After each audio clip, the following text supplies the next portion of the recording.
one thing that we get into when we start an e-commerce company or platform is we'll do what the tools do best, right? So I've got a product page and I load in my products and I just keep the shop now language on the button and things like that. But I don't take the opportunity to put this buying experience in terms of our brand and in terms of how we would speak to a customer if they walked in. And here's the magic part. And if they had the store to themselves, because that's actually what an e-commerce selling opportunity is you've got an opportunity to have a back and forth with a customer. So the difference for most of our clients is they start at vending objects. And what we want to do is create moments. They start with a platform that works. Hey, we can show our product and take a transaction. But as we saw in the Allbirds example, what we really want is to push it to where the customer can't fail.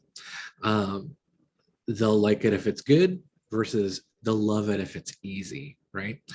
Designed for fulfillment. Now this is, if you got lots of SKUs or some sense of scale, then a lot of times the CTO, the CMO, COO, they push it towards easy fulfillment, which oftentimes moves it away from the customer's expectation of being educated and having a delightful experience. Product focused versus a shared brand experience. So there again, on the left, we saw, here's your shoes. And on the right, we saw Allbirds is your running partner. And have you checked these out? Because these might be a little bit more comfortable. A lot of times, and I get this question a lot from e-commerce store owners, but also people helping me craft these experiences. Hey, if we did this, couldn't we get another sale? Couldn't we get another $10 out of them? And oftentimes the answer is yes, but you actually might nickel and dime somebody to death where they're just never going to come back. So the goal is to really start a relationship that you can mine over time. Grab data versus provide me something I value, make a withdrawal, take my money versus make an investment in my emotional response to this, in adding value post-purchase, things like that. Focus on price versus building perceived value, get another sale versus add value to what I've already purchased. And then, access to everything, which people can experience decision fatigue or versus personalized curation. So the things on the left are what burgeoning e-commerce companies often kind of fall into those holes.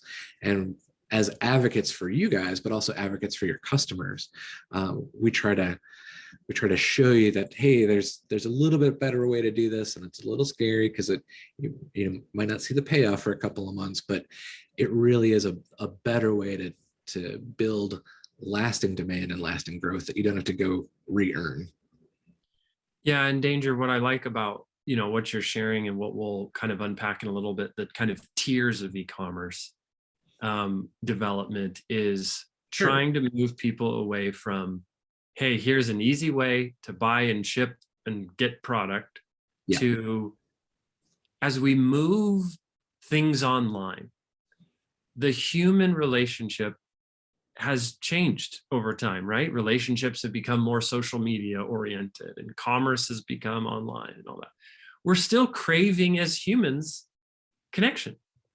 And e-commerce brands have the opportunity to, instead of just creating a vending machine, saying, we still care about humans and we care about human connection, and we have the opportunity to continue to create human connection, even though we happen to sell shoes, right? And that's a meaningful thing we want to always unpack, is we're in the business of humans all day, every day, and we think that connection and relationship matters.